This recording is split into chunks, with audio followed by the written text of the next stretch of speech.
Extended use of your rinser faucet to remove sugar, cream, fruit juice, or any sticky liquid can create buildup inside of the sprayer cartridge. Common symptoms are leaking, sticking, or having slow reaction time up or down when pushing on the plate. First, remove the push plate by sliding the collar up and off of the sprayer body. Next, use an adjustable wrench to loosen and remove the threaded cartridge. Use a flathead screwdriver to remove the brass screw from the bottom of the cartridge.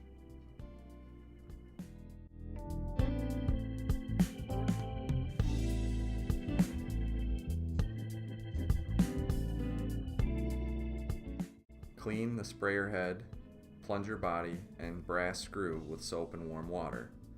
Check the 3 O-rings for damage, cracks, or excessive looseness. Replace these O-rings and the washer if needed.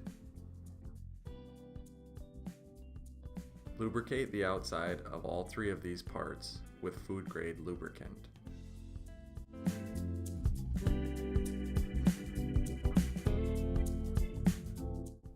Add 1 drop of thread locker to the threads of the screw.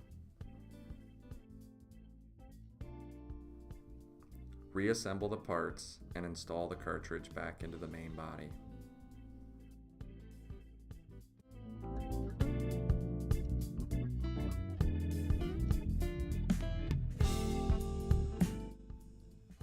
Use the adjustable wrench to snug down. Do not over-tighten, as this will distort the washer. Proper maintenance will help extend the life of your rinser faucet.